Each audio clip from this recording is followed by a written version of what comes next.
Hello student, how are you?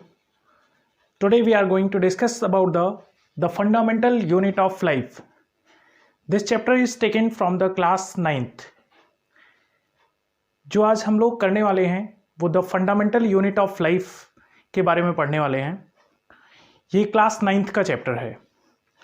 इसके अंतर्गत हम सेल्स के बारे में पढ़ेंगे कि सेल क्या होते हैं, व्हाट इज ए सेल, किसने इसको डिस्कवर किया, टाइप ऑफ सेल्स के बारे में पढ़ेंगे, प्रोकैरियोटिक यूकैरियोटिक सेल्स, उनका डिफरेंस देखेंगे, और भी चीज़ें इसके अंतर्गत हम कवर करेंगे। तो आइए स्टार्ट करते हैं इस चैप्टर को। तो फर्स्ट ऑफ ऑल हमें ये समझना होगा कि सेल्स होता क्या है, what is a cell. Cell क्या होता है? ये हमारे जो लिविंग ऑर्गेनिजम्स होते हैं इनके बेसिक स्ट्रक्चरल और फंक्शनल यूनिट होते हैं, या हम कह सकते हैं एक मूलभूत इकाई होते हैं ये। जैसे कि बात किया जाए, अगर कोई घर हम बना रहे हैं, सपोज दैट हम कोई घर बनाना स्टार्ट किए, तो उसमें कौन कौन से मटेरियल्स यूज़ करेंगे जो बेसिक मटेरियल है, जैसे कि ब्रिक हो गया, सीमेंट हो गया, आपका गिट्टी हो गया, ऑल दैट। तो ये क्या है, ऐसे ही हमारी जो बॉडी बनी हुई है वो कहीं ना कहीं सेल्स से मिलकर के बनी हुई है। ह्यूमन बॉडी जो है उसके अंदर ट्रिलियंस ऑफ सेल्स प्रेजेंट हैं। तो जैसे अगर मैं यहाँ पे बोलूँ आपको कि एक बिल्डिंग है, सपोज दैट ये कोई बिल्डिंग है, this is a building, and how it is made up, it is made up by the bricks. कहीं ना कहीं ये ब्रिक्स के द्वारा बने हुए हैं। तो जो ब्रिक है वो ब्रिक इस बिल्डिंग का क्या है, एक बोल सकते हैं हम स्मॉलेस्ट यूनिट है, सबसे छोटी इकाई है। ऐसे ही हमारी बॉडी के अंदर सेल जो है वो सबसे छोटी इकाई है या स्मॉलेस्ट यूनिट है हमारी बॉडी का। ठीक है, तो इसीलिए इसको जब हम इसका डेफिनेशन देते हैं तो इसे कहते हैं cell is the basic structural and functional unit of all living organisms. Means ये हुआ कि सेल जो है वो सभी जीवित जीव जंतुओं का एक मूलभूत इकाई है। ठीक है, अब बात करते हैं कि किसने इसको डिस्कवर किया, Who was discovered it? तो first of all it was discovered by Robert Hooke. Robert Hooke ने इसे 1665 में डिस्कवर्ड किया था, और उन्होंने सबसे पहले इसे बार्क में देखा था। बार्क मीन्स जो पेड़ की छाल होती है, प्लांट का जो छाल होता है, दैट इज कॉल्ड बार्क। ठीक है, उसके अंदर इसको सबसे पहले देखा था। And what he was absorbed, he absorbed that the honey com like structure. उन्होंने उसमें क्या देखा, एक हनी कॉम लाइक स्ट्रक्चर देखा, लाइक दिस। उन्होंने जो देखा वो कुछ ऐसा स्ट्रक्चर देखा। 1 मिनट। इन्होंने कुछ इस टाइप का स्ट्रक्चर देखा। Suppose that this is the cell and he observed like such type of structure. This one compartment is called cell. अब इन्होंने इसका मतलब इसका सेल ही नाम क्यों रखा, इसके ऊपर भी एक हम बात कर लेते हैं कि why he was called it is a cell. उन्होंने इसे सेल ही क्यों कहा। तो सेल क्यों कहा, उसके पीछे का रीजन है कि सेल जो है वो लैटिन वर्ड है। This is the Latin words which means small room.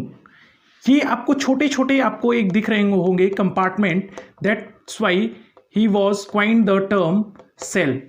इसी वजह से उन्होंने इसको क्या कहा, सेल कहा। ठीक है, ओके, आगे बढ़ते हैं नेक्स्ट।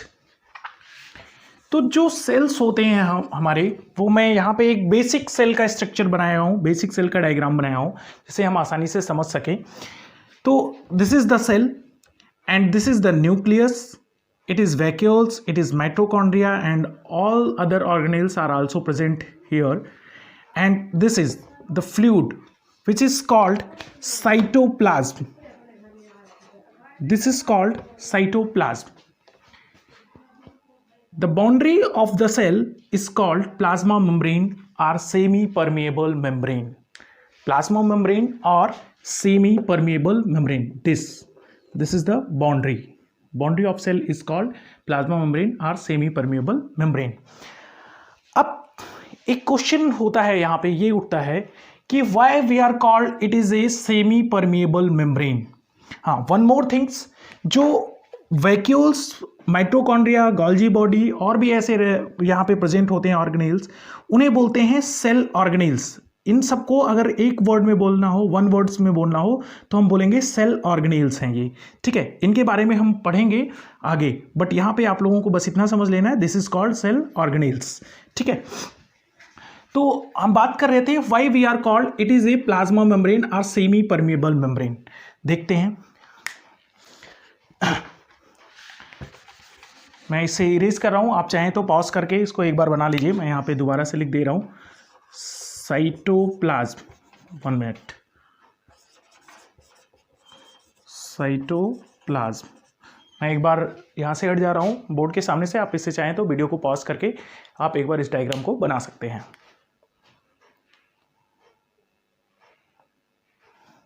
आई होप आपने बना लिया होगा, ठीक है। आगे देखते हैं कि जो हमारा ये प्लाज्मा मेम्ब्रेन है, इसे हम प्लाज्मा मेम्ब्रेन ही क्यों कहते हैं, व्हाई।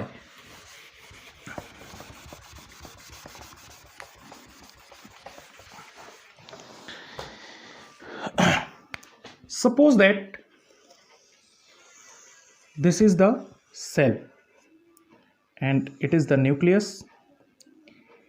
सेल के अंदर जो है CO2 का कंसंट्रेशन बहुत ज़्यादा है, CO2 की जो मात्रा है वो क्या है, बहुत ही ज़्यादा है, और O2 का जो वॉल्यूम है वो क्या है, कम है। अब ये जो आपका सेमी परमेबल मेम्ब्रेन है, SPM मैंने शॉर्ट फॉर्म में लिखा है, ये क्या करेगा, ये उन्हीं मटेरियल्स को अलाउ करेगा सेल के बाहर या सेल के अंदर एंटर करने के लिए जिसे सेल की रिक्वायरमेंट होगी। जैसे सपोज दैट अगर CO2 का कंसंट्रेशन ज़्यादा है और बाहर सेल के CO2 का कंसंट्रेशन कम है, तो सेल क्या करेगा, ये मेम्ब्रेन क्या करेगा, CO2 को सेल के अंदर से बाहर जाने के लिए अलाउ कर देगा। दैट्स मीन जो ये CO2 है ये क्या होगा, सेल के बाहर चला जाएगा due to the low concentration. Cell के बाहर लो कंसंट्रेशन है और सेल के अंदर क्या है, हाई कंसंट्रेशन है। अब जस्ट इसका अपोजिट अगर बात करें, यहाँ पर हमने O2 लिखा हुआ है, O2 का यहाँ पे कंसंट्रेशन लो है और जो सेल के बाहर है वहाँ पे O2 का कंसंट्रेशन क्या है, हाई है। अब क्या होगा, अब सेम सेमी परमेबल मेम्ब्रेन जो होगा वो सेम प्रोसेस करेगा, लेकिन अब क्या करेगा, ये अलाउ करेगा O2 को कि ये क्या हो, सेल के अंदर आ जाए। क्यों, क्योंकि इनका जो वॉल्यूम है या इनकी जो कंसंट्रेशन है वो सेल के अंदर क्या है, कम है, जबकि सेल के बाहर क्या है, ज़्यादा है। अब इस प्रोसेस को, यानी कि सेल के अंदर और सेल के बाहर जो मटेरियल्स आ रहे हैं या जा रहे हैं, उन्हें हम कहते हैं डिफ्यूजन। ये जो सारा कुछ प्रोसेस होता है, this process is called diffusion. Diffusion यानी कि कोई भी मटेरियल जो सेल के अंदर या सेल के बाहर आ रहा है या जा रहा है, that is known as diffusion. Okay, I hope आप अच्छे से समझ गए होंगे इसको। एक और चीज है यहीं पे, सपोज दैट, अब तो ये बात थी O2 और CO2 की, ऐसे अगर हम बात करें वाटर की, सपोज दैट मैंने यहाँ पे वाटर का बात किया है, वाटर को ले लेते हैं एक बार।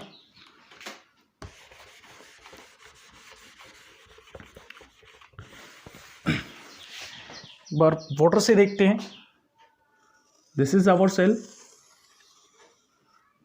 It is a nucleus, here is the concentration of H2O, water, and outside the cell this is the concentration of H2O. Here it is present in a low concentration, here it is present in a high concentration. Cell के अंदर जो O2 है वो क्या है, high concentration में है, और सेल के बाहर जो H2O जो सेल के अंदर है वो हाई कंसंट्रेशन में है, और जो सेल के बाहर है वो क्या है, लो कंसंट्रेशन में है।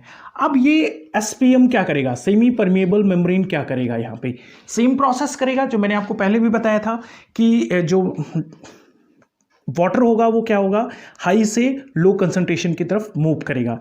यानी कि ये जो है यहाँ से क्या होगा, मूव होगा किस साइड में, from the cell to outside the cell, यानी कि सेल से कहाँ जाएगा, सेल के बाहर जाएगा जो वाटर होगा। क्यों, क्योंकि यहाँ पर सेल के अंदर जो H2O है उसकी कंसंट्रेशन क्या है, हाई है, और सेल के बाहर कंसंट्रेशन क्या है, लो है। सेम प्रोसेस अगर देखा जाए कि H2O का कंसंट्रेशन जो है वो सेल के बाहर ज़्यादा हो गया, सेल के बाहर क्या हुआ, H2O का कंसंट्रेशन बहुत ही ज़्यादा हो गया, सपोज दैट दिस इज, तो यहाँ पर क्या होगा, यहाँ पे यानी कि ये क्या हुआ, लो हो गया, सेल का कंसंट्रेशन सेल के अंदर क्या हुआ, लो हो गया, यहाँ पे मैं लो लिख दे रहा हूँ, लो, और यहाँ पे क्या हो गया, हाई हो गया, ठीक है। अब क्या होगा, फिर वही प्रोसेस होगा, यानी कि अब बाहर से जो वाटर होगा या वाटर मॉलिक्यूल्स होंगे वो कहाँ जाएंगे, सेल के अंदर जाने लगेंगे, ठीक है। लेकिन अब यहाँ पे जो वाटर सेल के अंदर या सेल के बाहर जा रहा है, इसे हम डिफ्यूजन नहीं कहेंगे, इसे डिफ्यूजन नहीं कहेंगे, इसे यहाँ पे बोलते हैं osmosis. This is called osmosis. जैसे आप लोगों ने देखा होगा कि रात में अगर हम किशमिश को भिगो दें तो वो किशमिश सुबह के टाइम पे क्या होता है, फूल जाता है। दैट्स मीन किशमिश के अंदर जो वाटर का कंसंट्रेशन था वो क्या था, लो था, और किशमिश के बाहर जो वाटर का कंसंट्रेशन था वो क्या था, हाई था, जिसकी वजह से वाटर बाहर से कहाँ चला गया, किशमिश के अंदर चला गया। तो उस प्रोसेस को बोलते हैं ऑस्मोसिस बोला जाता है, ठीक है। अब ऑस्मोसिस टू टाइप्स के होते हैं, it is also a two types. जो ऑस्मोसिस का टाइप्स होता है, ऑस्मोसिस ये दो टाइप के होते हैं, एक होता है एंडो ऑस्मोसिस और एक होता है एक्सो ऑस्मोसिस। एक्सो, एंडो मीन्स जब एंटर करता है, जब कोई चीज एंटर करता है, एक्सो मीन्स जब कोई चीज एग्जिट होता है या बाहर निकलता है, ठीक है। तो जब वाटर सेल के अंदर जा रहा है तब उस प्रोसेस को कहेंगे एंडोऑस्मोसिस। जब वाटर क्या हो रहा है, सेल के अंदर जा रहा है, तब प्रोसेस को क्या कहेंगे, एंडोऑस्मोसिस।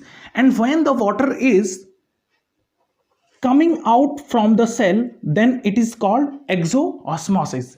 जब वाटर क्या होगा, सेल के बाहर आएगा तब क्या कहेंगे हम उसे, एक्सोऑस्मोसिस। सेल के अंदर जाएगा तब क्या कहेंगे, एंडोऑस्मोसिस। सेल के बाहर जाएगा तब क्या कहेंगे, एक्सोऑस्मोसिस। समझ गए होंगे आप लोग, ठीक है। तो ये प्रोसेस होता है, दो टाइप के होते हैं, एंडोऑस्मोसिस, एक्सोऑस्मोसिस। एंडोऑस्मोसिस क्या होंगे, जब वाटर क्या होगा, सेल के अंदर जाएगा तब कहेंगे हम एंडोऑस्मोसिस, जब वाटर सेल के बाहर आएगा तब कहेंगे एक्सोऑस्मोसिस। ये केवल वाटर के कंडीशन में होता है, बाकी जो और अदर सब्सटेंसेस हैं या अदर जो मटेरियल हैं जो सेल के अंदर या बाहर जाते हैं उस टाइम पे हम उसे क्या कहेंगे, डिफ्यूजन, ठीक है। जैसे कि कार्बन डाइऑक्साइड हो गया, आपका O2 हो गया, या अदर जो मटेरियल्स होते हैं वो अगर सेल के अंदर बाहर हो रहे हैं तो उन्हें डिफ्यूजन कहेंगे, लेकिन अगर वाटर अंदर बाहर हो रहा है तब उसे हम क्या कहेंगे, ऑस्मोसिस कहेंगे, ठीक है। तो आई होप आप इसको अच्छे से समझ गए होंगे, ठीक है। आगे बात करते हैं अब यहाँ पे न्यूक्लियस की। इसको मैं इरेज कर दूं, एक बार मैं यहाँ लिख दे रहा हूँ, आप चाहिए तो नोट कर लीजिए। और एक और चीज़, अगर आप हमारे चैनल पर नए हैं, तो वीडियो को लाइक, शेयर और कमेंट जरूर करें और सब्सक्राइब करें। मैं एक बार सामने से हट जा रहा हूँ, आप इसे नोट कर लीजिए।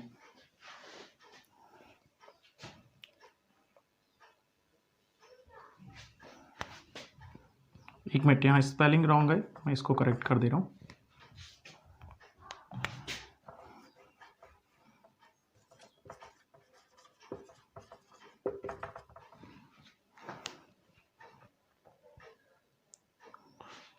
ठीक है, आई होप आपने इसको नोट कर लिया होगा। अब आगे बात करते हैं हम न्यूक्लियस की।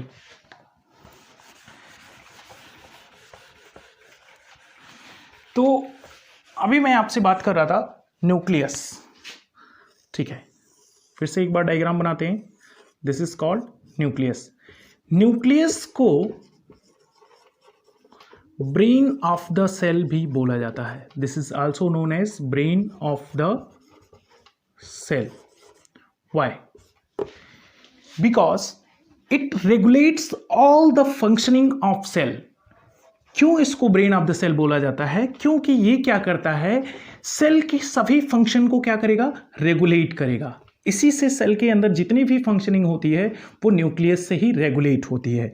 And second more important things, when the cell are going to divided, firstly the nucleus is divide. जब सेल क्या होता है, डिवाइड होता है, तो सबसे पहले न्यूक्लियस का डिवीजन होता है और इसी न्यूक्लियस के अंदर एक चीज प्रेजेंट होता है जिसे हम बोलते हैं क्रोमैटिक मटेरियल। क्रोमैटिक मटेरियल, ये क्रोमैटिक मटेरियल क्या है, जब ये सेल डिवीजन होता है तब उसे वो बन जाता है क्रोमोसोम्स। ये क्रोमैटिक मटेरियल क्या बन जाता है, क्रोमोसोम्स। अब क्रोमोसोम्स क्या होता है, क्रोमोसोम्स का जो स्ट्रक्चर होता है वो कुछ इसके जैसे रहता है, लाइक दिस। खरगोश के कान जैसे दिख रहे हैं कुछ, यूं खरगोश के कान जैसे, ठीक है। तो ये ऐसे ही कुछ ये क्रोमोसोम्स होते हैं। अब ये क्रोमोसोम्स क्या होते हैं, ये इनके अंदर जेनेटिक इंफॉर्मेशन होता है जिसे हम लोग बोलते हैं क्या चीज़, ऐसा आप लोगों ने स्ट्रक्चर देखा होगा साइंस की बुक में खास करके। This is called DNA. इसे क्या बोलते हैं, डीएनए। ये डबल हेलिक्स स्ट्रक्चर है डीएनए का, तो this is called DNA. What is A DNA, this is A deoxy ribo nucleic acid. ये क्या है, डीऑक्सी राइबो न्यूक्लिक एसिड है और इसी में जीन्स होते हैं जो क्या करते हैं, डीएनए ही या ये जेनेटिक मटेरियल है जो क्या करता है, पेरेंट्स के कैरेक्टर को उनके स्प्रिंग में ट्रांसफर करता है, यानी कि माता पिता के लक्षणों को उनके बच्चों तक पहुंचाने का जो काम करता है वो कौन करता है, डीएनए ही करता है, ठीक है। तो इसी वजह से अगर ये सेल डिवाइड होगा, सपोज दैट ये सेल डिवाइड होगा, तो यहाँ पे मैं बना रहा हूं 2 सेल्स बनेंगे। ये सेल डिवाइड हुआ, एक न्यूक्लियस यहाँ पे आया और एक न्यूक्लियस यहाँ पे आया, पहले दोनों न्यूक्लियस बन जाएंगे, उसके बाद में ये अलग अलग हो जाएंगे, ठीक है। इस तरीके से इनका डिवीजन होता है। सेल डिवीजन जब हम पढ़ेंगे तो उसमें आपको बताया जाएगा किस तरीके से सेल डिवाइड होते हैं, ठीक है। तो ये इसका पूरा हो गया। न्यूक्लियस को ब्रेन ऑफ द सेल क्यों कहते हैं, because it's regulate all the functioning of cells. ये सेल के सारे फंक्शन को रेगुलेट करता है, इसीलिए इसे न्यूक्लियस का ब्रेन कहा जाता है, ठीक है। आप इसे एक बार चाहें तो नोट कर सकते हैं वीडियो को पॉज करके, ठीक। अब नेक्स्ट हम जो देखने वाले हैं वो देखने वाले हैं प्रोकैरियोटिक और यूकैरियोटिक सेल्स के बारे में। प्रोकैरियोटिक एंड यूकैरियोटिक सेल्स के बारे में हम पढ़ेंगे। What is A prokaryotic and eukaryotic cells, इनके डिफरेंस देखते हैं।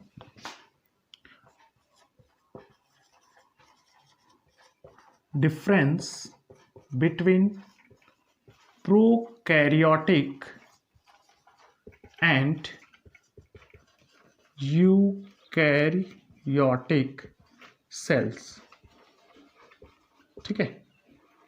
प्रोकैरियोटिक और यूकैरियोटिक सेल्स के बारे में देखेंगे, इनका डिफरेंस, ठीक। प्रो मीन्स होता है प्रिमिटिव, बहुत पहले, ठीक है, और यू मतलब एवोल्यूशन के बाद वाले जो हैं, प्रोकैरियोटिक, यूकैरियोटिक सेल, ठीक है। प्रो मीन्स मैंने आपको बताया प्रिमिटिव, यानी कि बहुत पहले, जब हमारे बैक्टीरिया वायरसेस वगैरह थे उस टाइम की बात है। यूकैरियोटिक मतलब एवोल्यूशन के बाद, यानी कि हम लोग, ठीक। तो फर्स्ट ऑफ ऑल प्रोकैरियोटिक जो होगा उसमें सेल की बात करते हैं, तो इसका सेल साइज क्या होगा, काफी छोटा होता है, 1 से लेकर के 10 माइक्रोमीटर तक, और 1 माइक्रोमीटर में 10⁶ मीटर होता है, ठीक है। इसका सेल साइज कितना होगा, 1 से लेकर के 10 माइक्रोमीटर तक, और 1 माइक्रोमीटर में 10⁻⁻6 मीटर तक होता है, ठीक। अब बात करते हैं यूकैरियोटिक की। तो यूकैरियोटिक का जो सेल साइज होगा वो कितना होगा, सेल साइज 5 to 100 माइक्रोमीटर। इसका सेल साइज कितना होगा, 5 to 100 माइक्रोमीटर। फिर नेक्स्ट बात करते हैं इसकी। तो प्रोकैरियोटिक के अंदर जो बोल सकते हैं न्यूक्लियस होता था, ये वो क्या होता था, अनडिफाइंड होता था, यानी कि क्लियर नहीं होता था। तो हम बोल सकते हैं कि इसके अंदर न्यूक्लियस इज अब्सेंट, एक तरीके से अब्सेंट होता था। इसके अंदर न्यूक्लियस क्या होगा, present, nucleus is present. Cell wall इसमें क्या होते थे, सेल वॉल ये भी क्या होते थे, अनक्लियर होते थे, यानी कि डिफाइंड सेल वॉल इसमें नहीं होता था। प्रोकैरियोटिक में डिफाइंड सेल वॉल नहीं होते थे, जबकि यूकैरियोटिक में क्या होते थे, डिफाइंड सेल वॉल होते थे। यानी कि cell wall is not defined, cell wall क्या नहीं होता था, डिफाइंड नहीं होते थे। इसमें सेल वॉल क्या होता है, डिफाइंड होते हैं। सेल वॉल CW लिखा हूं, क्लास वर्क नहीं है, सेल वॉल है। सेल वॉल इज डिफाइंड, ठीक है। सेल वॉल क्या हो गए, इसके डिफाइंड हो गए। और क्या हो सकता है, मेम्ब्रेन बाउंडेड ऑर्गेनेल्स इसमें एब्सेंट होता था। सेल ऐसे लिखते हैं, cell membrane bounded, cell membrane bounded organelles are absent. इसमें क्या होगा, cell membrane bounded organelles are present. यहां पे CMB cell membrane bounded organelles, ध्यान रखिएगा, ठीक है, सेल मेम्ब्रेन बाउंडेड। अब क्रोमोसोम्स की बात कर लेते हैं। तो जो प्रोकैरियोटिक है इसके अंदर सिंगल क्रोमोसोम्स प्रेजेंट होता है, सिंगल क्रोमोसोम्स प्रेजेंट, ये काफी इंपॉर्टेंट है, ध्यान रखिएगा। यूकैरियोटिक में क्या होता है, more than single chromosomes are present, more than single chromosomes are present, ठीक है। इसके अंदर सिंगल क्रोमोसोम्स, इसके अंदर more than single chromosomes present होते हैं, ठीक। तो ये 1 2 3 4 5 पॉइंट्स हैं जो आप देख सकते हैं, इसका डिफरेंस होता है प्रोकैरियोटिक और यूकैरियोटिक सेल में। मैं एक बार बोर्ड के सामने से हट जा रहा हूँ, आप वीडियो को पॉज करके इसको जरूर नोट कर लें, और वीडियो में कमेंट जरूर करते रहें आप लोग। आपका कमेंट बहुत ही इंपॉर्टेंट है, जिससे हम समझ सकें आपकी कोई क्वेरी हो या कोई प्रॉब्लम हो।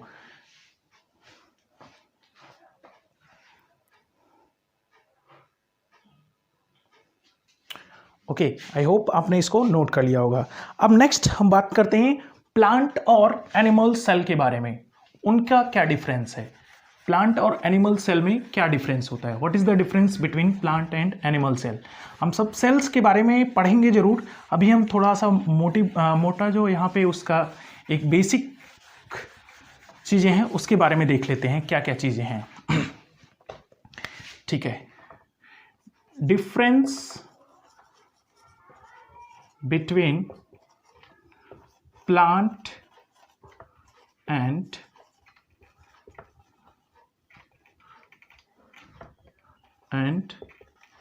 animal cell, difference between plant and animal cell, ठीक है। चलिए, तो यहां पे हमारा हो गया प्लांट सेल और यहां पे हो गया एनिमल सेल। अब प्लांट और एनिमल सेल के बारे में बात करते हैं।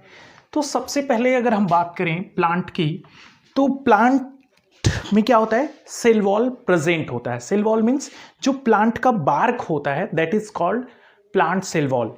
तो ह्यूमन या एनिमल्स के अंदर ऐसा कुछ तो होता नहीं है कि ह्यूमन या एनिमल के ऊपर क्या होता है, छाल होती है उसकी, या हम बोल सकते हैं बार्क होता है, ऐसा तो होता नहीं है। तो इसीलिए प्लांट के अंदर जो सेल वॉल होता है वो क्या होता है, प्रेजेंट होता है, सेल वॉल प्रेजेंट। और एनिमल में क्या होगा, सेल वॉल क्या होगा, एब्सेंट होगा, सेल वॉल एब्सेंट, ठीक है। अब प्लांट का एक और इसका फंक्शन होता है कि दे कैन डू फोटोसिंथेसिस। वो क्या कर सकते हैं, फोटोसिंथेसिस कर सकते हैं, जिसके थ्रू ये क्या करेंगे, अपने फूड का फॉर्मेशन करते हैं। तो हम लिख सकते हैं यहां पर, दे कैन डू फोटोसिंथेसिस, ठीक है। एनिमल के अंदर तो फोटोसिंथेसिस का प्रोसेस होता नहीं है, इसलिए हम इसे बोल सकते हैं they can not do photosynthesis. ये क्या नहीं कर सकते? फोटोसिंथेसिस नहीं कर सकते। अब एक और चीज़ यहाँ पे डिपेंडेंट है कि अगर प्लांट्स फोटोसिंथेसिस कर सकता है, दैट्स मीन उसके अंदर क्या अवेलेबल है? क्लोरोप्लास्ट प्रेजेंट है, जिसके अंदर क्या रहता है? क्लोरोफिल प्रेजेंट रहता है, जिसकी वजह से प्लांट्स के जो लीफ होते हैं वो क्या होते हैं? ग्रीन इन कलर होते हैं। तो we can also say that chloroplast is present in plant. यहाँ पे क्लोरोप्लास्ट क्या होगा? Chloroplast is absent. One more important, plastids are present here. Plastids are absent. तो आप लोगों ने देखा।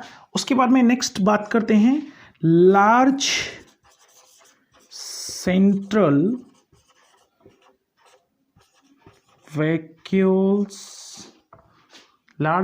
vacuoles are present। फिर यहाँ पे क्या होगा? Large central vacuoles are present, ठीक है। यहाँ पे सेंट्रल वैक्यूल्स कहाँ पे होता है? पेरिफेरी पर होता है। यहाँ क्या कहते हैं? हाँ, स्मॉल वैक्यूल्स आर प्रेजेंट। कैसे होगा? सपोज दैट ये हमारा क्या है? सेल है। अब सेल के अंदर मैंने आपको बताया था यहाँ पे वॉल्स वैक्यूल्स है, ये क्या है? दिस इज न्यूक्लियस, और यहाँ पे ये माइटोकॉन्ड्रिया है। तो ये क्या होगा? वैक्यूल्स बड़ा हो जाएगा, यानी कि लार्ज इन साइज हो जाएगा। तो ये कहाँ पे आ जाएगा? सेंटर में। और जो न्यूक्लियस होगा वो कहाँ चला जाएगा? पेरिफेरी पर, यानी कि साइड में चला जाता है। ऐसे ही अगर हम इसकी बात करें तो ये सेम रहता है। यहाँ पे क्या होगा? सेंटर पे न्यूक्लियस होगा, वैक्यूल्स कहाँ होगा? साइड में होगा, ठीक है। तो इस तरीके का ये डिफरेंस है इसमें, ठीक है। तो ये आज का पूरा टॉपिक था। मैं थोड़ा सा साइड हो जा रहा हूँ, आप इसको नोट कर लीजिए। वीडियो को पॉज करके आप इसे नोट कर सकते हैं। ओके, आई होप आपने इसे नोट कर लिया होगा। तो ये आज का हमारा टॉपिक था। नेक्स्ट टॉपिक में हम इसी के ऊपर जो आगे हमारे पॉइंट्स हैं उसके ऊपर डिस्कस करेंगे। तो अभी हम क्या करते हैं, इससे रिकैप कर लेते हैं। तो सबसे पहले हम लोगों ने क्या देखा कि cell, what is a cell? Cell is the basic structural and functional unit of all living organisms. Cell जो है वो सभी लिविंग ऑर्गेनिज्म का एक बेसिक मूलभूत इकाई है। उसके बाद में हम लोगों ने देखा किसने इसे डिस्कवर किया? तो रॉबर्ट हुक ने सबसे पहले इसे डिस्कवर किया था। कब? 1665 में। उसके बाद में हम लोगों ने एक बेसिक स्ट्रक्चर देखा सेल का, जो कि सेल वॉल था, प्लाज्मा मेम्ब्रेन, फिर उसके अंदर न्यूक्लियस प्रेजेंट था, वैक्यूल्स, माइटोकॉन्ड्रिया जिसे हम सेल ऑर्गेनील्स भी कहते हैं, साइटोप्लाज्म होता है। फिर हम लोगों ने देखा कि कैसे सेल के अंदर मटेरियल्स मूव करते हैं। अगर वाटर के अलावा और कोई भी मटेरियल मूव कर रहा है तो वो क्या कहलाता है? उसे क्या बोलते हैं? डिफ्यूजन बोलते हैं। और अगर वाटर सेल के अंदर या बाहर मूव कर रहा है तो उसे ऑस्मोसिस बोलते हैं।